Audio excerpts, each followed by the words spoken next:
Jesus, the faithful priest.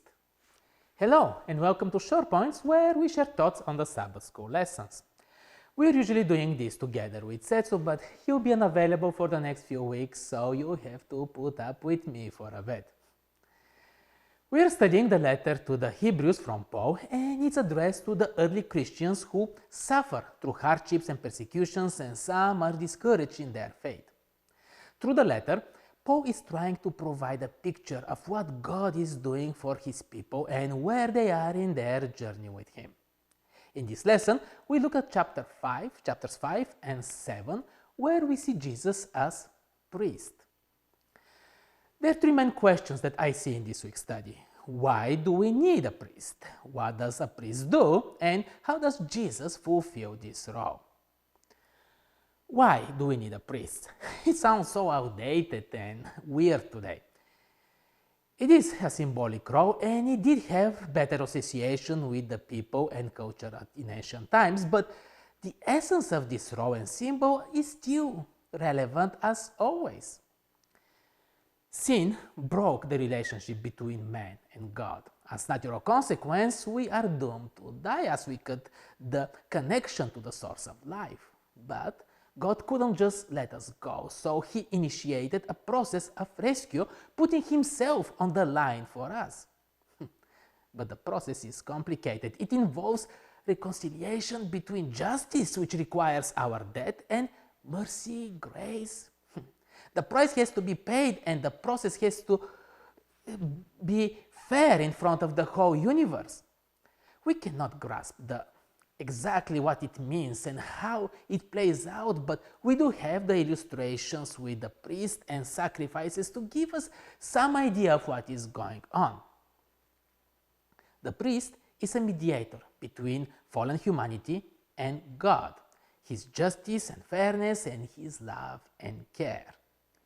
We are familiar to look at Jesus as the ultimate sacrifice, and he is. We will have a lesson about it later on as well, but to properly understand our spiritual journey and everything that is happening around us and with us, it's also important to understand what Jesus is doing for us even today.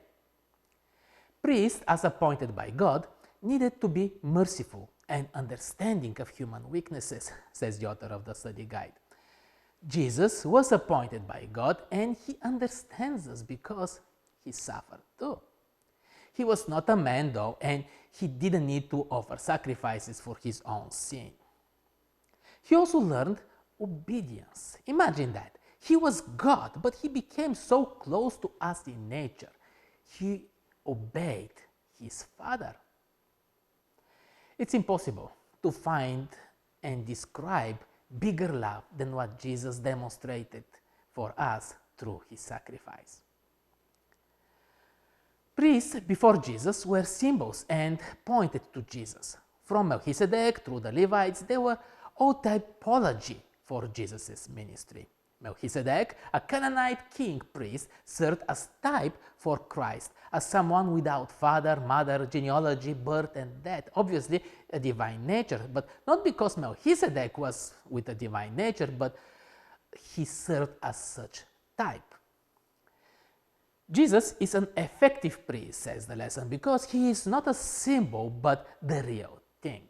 He is an eternal priest, not because of some commandment or decree that makes him such, but because of his nature. He not only mediates for us to be forgiven, but he makes it possible for God's law and character to be imprinted in our hearts. Scripture says that he is priest forever. He is the link that makes it possible to overcome the doom of sin and secure our transformation and redemption. I mean, there is so much when you get into the details of this lesson. Next week, we will continue with Jesus, the anchor of the soul.